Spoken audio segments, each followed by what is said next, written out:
is more of a lack of humor in American life. It's more compartmentalized, as you find in Germany. I do think that is true, at least in relation to Britain and Australia, which is strange because the same groups that settled the U.S. settled Australia. I'd also, New Zealand. But Canada is also similar to the U.S. That humor is very compartmentalized. Actually, there it's much less humorous than it is in the U.S. People are much more serious. Even if you wouldn't say they're grim, but they tend to be more serious and less up for laughs. I don't know if this is because of German influence, even though there's quite a bit of it in the U.S.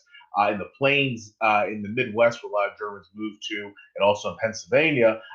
But I think that maybe it was just because people have such hard lives here traditionally that they didn't have time for humor, or maybe it's up north, like in Boston, it's like a puritanical thing where they certainly weren't humorous, the Puritans.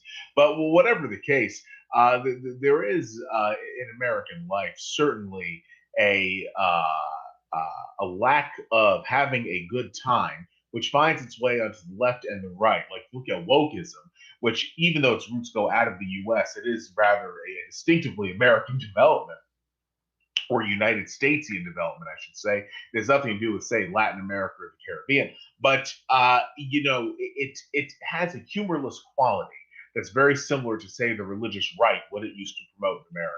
And so there is this bizarre, dour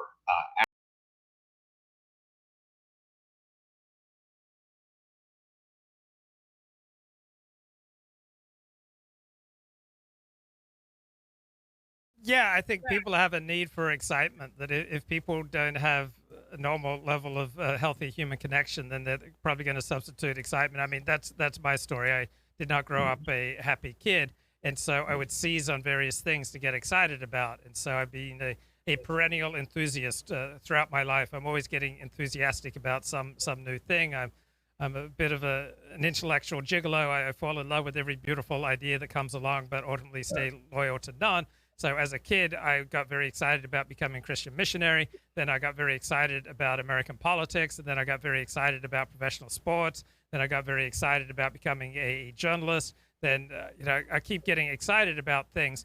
But once I get connected with other people, my need for excitement goes down. So if you're not connected with others and you've got a need for excitement, then despair can be exciting. And so if your life's not working, you're going to be very tempted to put, way too much emphasis on something else, be sports or gaming or politics. And then when sports, gaming, or politics does not go your way, you're going to drag. So when you meet someone who's depressed because his team lost a game, you're not dealing with a healthy person, right? That's someone who's obviously contains an unwanted self. They don't like themselves. They don't like their life. They don't like what they've built. So as much as possible, they try to escape from who they are and try to dissolve themselves in the identity of their team. So some people do this with sports, other people do it with gaming, other people do it with creating online personalities, other people do it by dissolving themselves into pornography, and other people do it with politics. So Donald Trump created enormous energy among people who both loved him and hated him.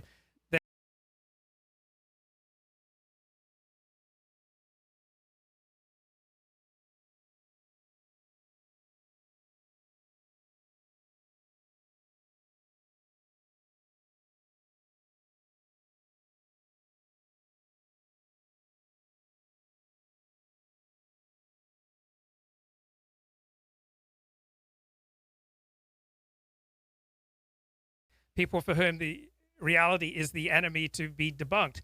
What type of people do you get when you have the attitude that reality is the enemy to be debunked? You get miserable, alienated, lonely people who are disconnected from others. If you start building genuine bonds with other people, you're not going to go around in a funk because the election didn't go your way.